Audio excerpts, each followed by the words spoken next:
What up, dog? Welcome back to the Beat Factory 313 War Stories podcast, and I'm your host, Juice. And let them know who we got with us right now. What's up, brother Juice? This Fun 2 here again. I got a lot to get off my chest, so I guess the best thing for you to do is go and move back out the way. I don't want none of this blood splatter to get on you. You know what I'm saying? Okay, Ben, let me step back then and do your thing, Bantu. I'm glad you back. That's right. So I'm thinking about this sister, Asada. Asada Shakur, that is. Asada once said that people get used to anything, that the less you think about your oppression, the more your tolerance for it grows. After a while, people just think oppression is the normal state of things, right? So I also think about our brother Malcolm X and something he said. He said, if you ain't an angry black man in America, you're an insane black man in America. And the reason I'm thinking about these two historical figures and what they said, because I'm thinking about the level in which our people have just normalized oppression in this country, and how this normalization of oppression has just taken hold of our hearts and our minds, right? So, and I want to give some examples, right? So you may remember, Brother Juice, last year, I think it was January 2023, Brother Tyre Nichols was beat to death by 5 Memphis, Tennessee police officers. Yes, I remember that. Absolutely. So now, historically, when black people are subjected to murder at the hands of the police, the officers are white, which provides us the opportunity to yell racism. But the officers that brutally beat Tyre Nichols to death was, hold it, right? Because we got an identity crisis in this country, so I want to describe these people accurately, right? Right. The 5 police officers that beat Tyre Nichols to death was niggas, right? They was American-bred niggas. Nothing endearing about these niggas, but the question has got to be asked and answered. Was these niggas racist? I answer with the emphatic yes. So, but let me set the table a little for my explanation, right? Because one may think, how could niggas, that is, black police officers who kill another black man, be racist? This may be one thought. So let me give you an explanation. So, following the federal investigation of the 1967 rebellion in Detroit, and black police officers said that some black officers were so proud of their badge that their behavior was worse than white officers, and they was more likely to exercise force against their own race, right? So another report from the Michigan Civil Rights Commission at the time found that these incidents of misconduct by black officers against black citizens was not the fault of a few bad apples, but that the problem was with the police system, meaning that the problem was structural. So now, this woman, Sumi Okazaki, in 2009, she authored this report in the Association for Psychological Science, stating that, and I quote here, psychology research has accumulated vast evidence that personal or institutional racism in contemporary life often occurs implicitly and automatically, end quote. So now I want to let you know I want to break that down for the listeners so they can know exactly what this report is describing. What this report is describing is a type of assimilation of identity that occurs when functioning within racist systems. When non-white racial types imitate white racial types within white supremacist structures. What this means, Brother Juice, is individuals, regardless of their race, tends to replicate the racial personality of the structure under which they are subject. Said another way, racist systems produce racist people. Or, as law and Africana studies professor Dorothea Roberts so eloquently put it, if you add a new technology to an already racist system, you will get another racist product.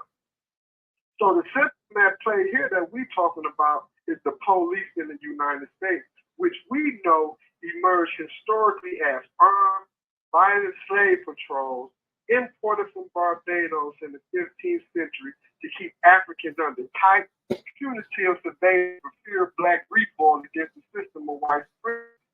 This is the system in which the five nigger officers who was gainfully employed was and whose personality they duplicated. They was functioning as white supremacists without even knowing it, right? Mm-hmm. So now, that brings to mind something Angela Davis said, right? Everybody knows who Angela Davis is. Angela Davis got a book called Freedom is a Constant Struggle. And in there, she talks about this concept that she called the personal being political. That personal is political. She describes the process of how the political reproduces itself through the personal. In this way, black public officers, whether law enforcement, whether they in politics or education, they become in actuality white supremacists themselves.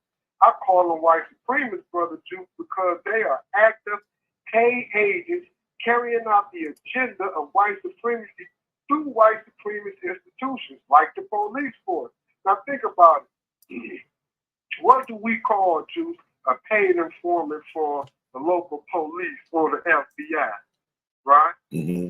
We call him a fucking rat. Yeah. We call him a snitch. We call him a state agent. We say that nigga is the police, right? Right. In the same way, Juice, we got a lot of niggas running around here functioning as white supremacists, not just because they work for the police, but also when they actively distort black history, reject black identity, which is the same as African identity, and because their socio-economic and political persuasion empowers and legitimizes the white American power structure, right? Right. So, but I wanna also shed a little bit more light on this idea because I know people may hear me throwing out this word nigga, right? And I'm talking about the nigga in a negative way.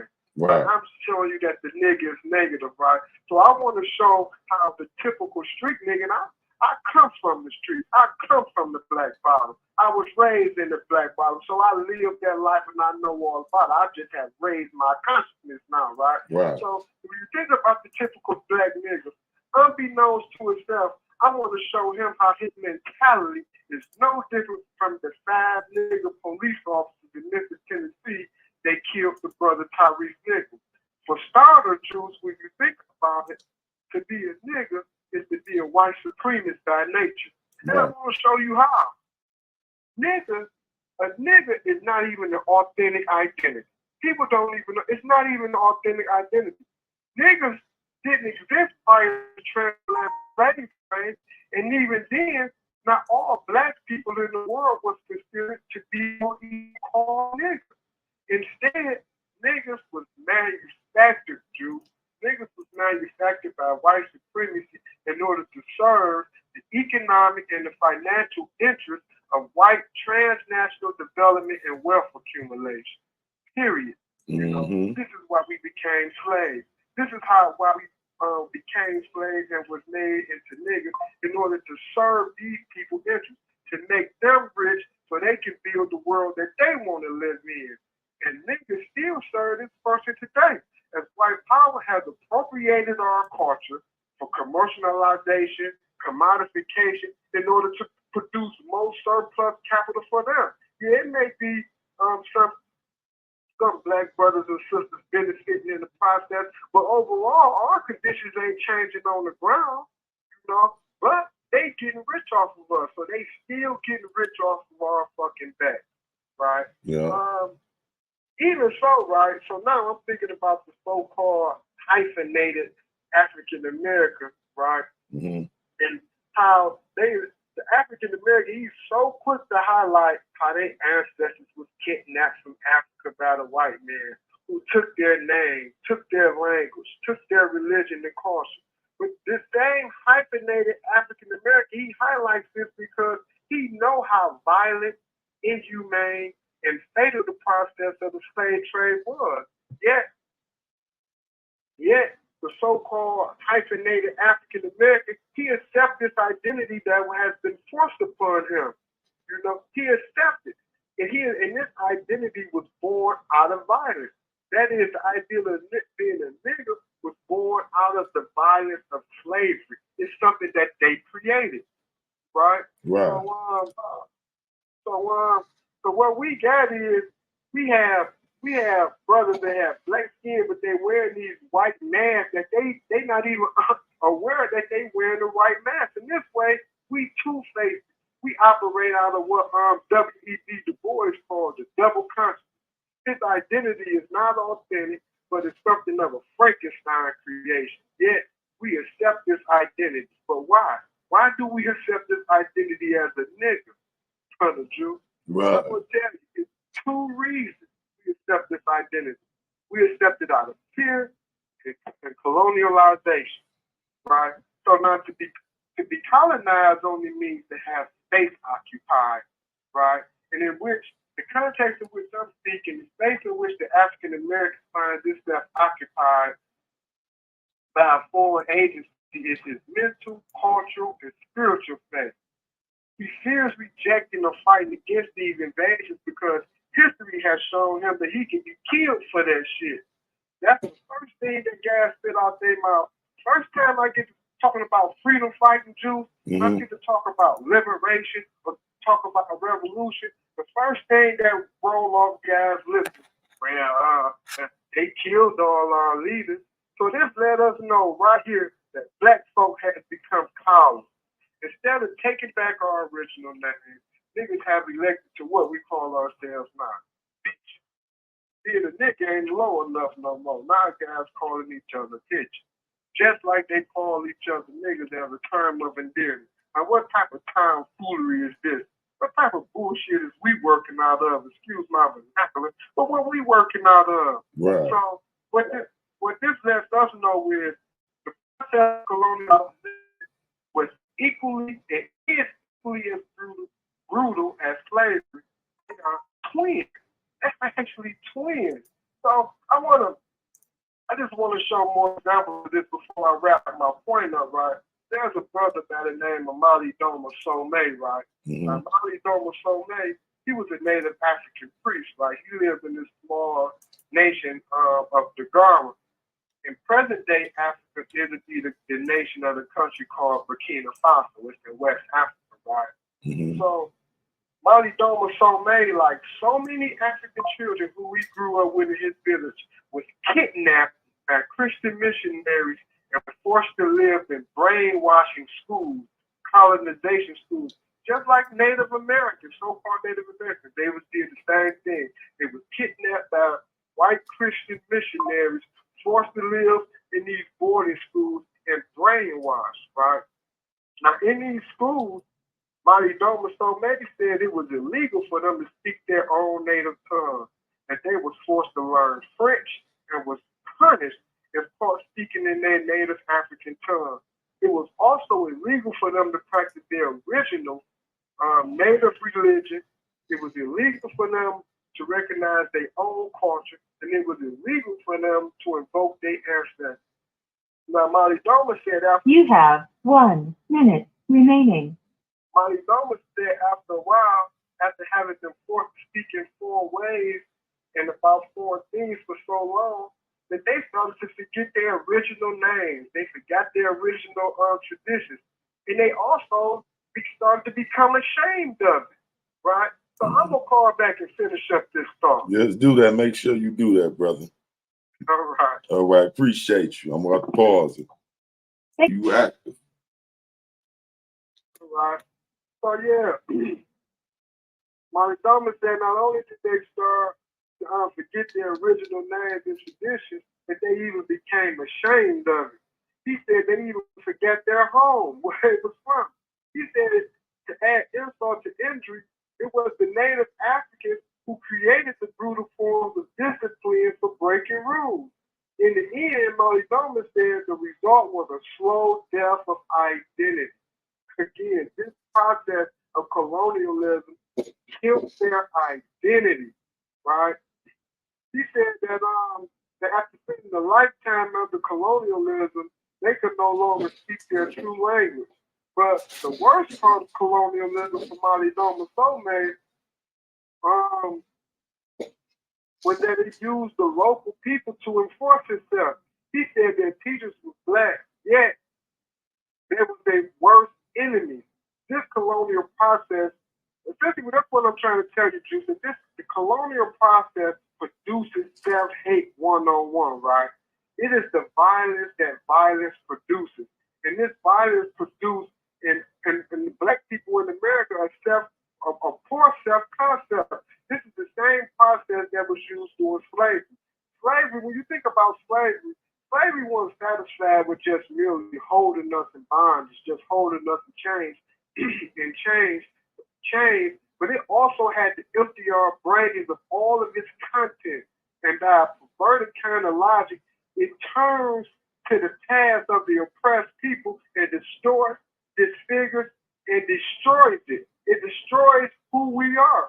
And we know this process was effective because we got these historically retarded neo-Negroes creating fictional stories about who we are and where we came from as a sophisticated way to reject who we truly are. And we got these equally retarded niggas mocking everything African, calling it every negative name the racist whites call it, but they fail to realize that they're actually mocking themselves in the process. What I'm telling you, Juice, is niggas have become proud of being white supremacists. They proud of being anti-African. So this lets you know that black people in this country have a negative self-concept because their conception about themselves is negative, and this negativity about themselves is tied to their attitude, and it informs their outlook and what they believe they can accomplish in life. But we have allowed our self-concept to be informed by foreign enemies. That is, by white supremacy, who has implanted self-hate in our mind. So if you think about our self-concept today, not only do we call ourselves niggas, now today niggas calling themselves bitches. Think about that, Joe. Right. These guys are calling themselves, they refer to each other as bitches. What I'm saying is that's a negative self-concept, and when a person's subconscious mind reflects upon this image that they impose upon themselves, the true self hates that shit, and it seeks to annihilate the bitch niggas have become. But people misinterpret that inner voice, right? They misinterpret that inner voice, and they take that inner voice to mean that they have to somehow annihilate the bitch nigga that exists outside of them instead of taking the axe to that bitch nigga that exists right within them. Right. This is where self-hate originates, and it is partially the reason behind the popularizing of this phrase, black on black crime. Now, most of our listeners, they might not be familiar with this brother called Fran Fanon. So he wrote this book called The Wretched of the Earth. And in this book, he really speaks about this phenomenon that I talk about. He says that this mad impulse to murder is the expression of our own collective unconsciousness, and that if the suppression of self-hate fails to find an outlet, it turns in on itself. Listen to that. That's right. If our self-hate fails to find an outlet, it turns on itself, brother Juice. And because this type of person still waging war against our real enemy, which is white supremacy, he devastates and he massacres his own people.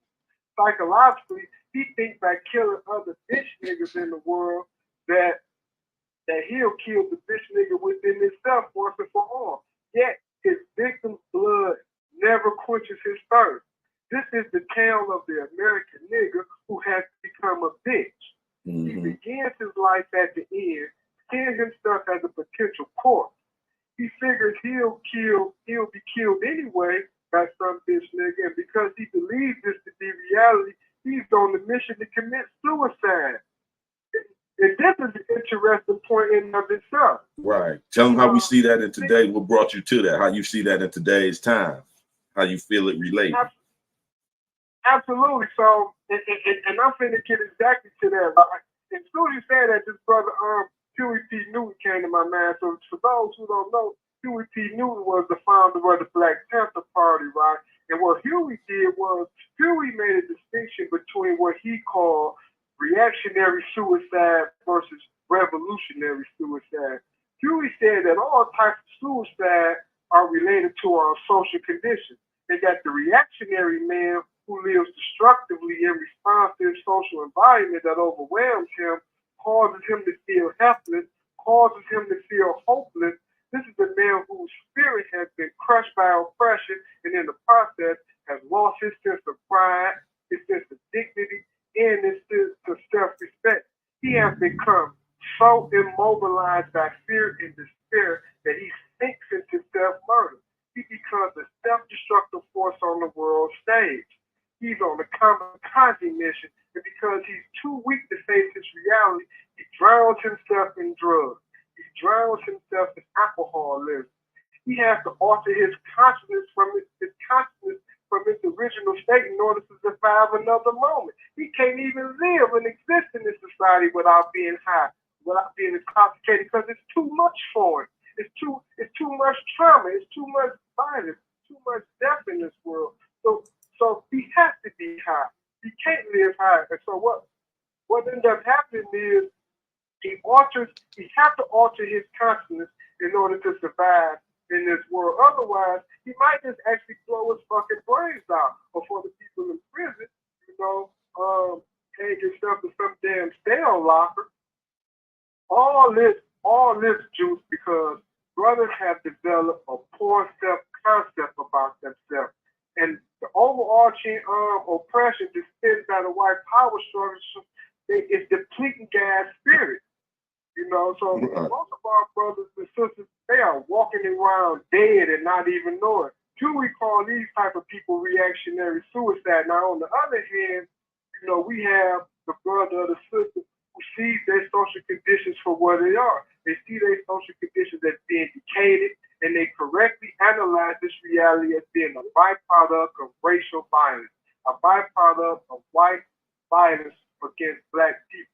However, we don't despair. Instead, we come to the conclusion that the only way to change our conditions is to launch an assault on the political structure that's oppressing us. And that makes me think about another historical figure as I say that, and that's Frederick Douglass. Frederick Douglass said, if we are to be free, we better strike the first blow. Right? We better strike the first blow.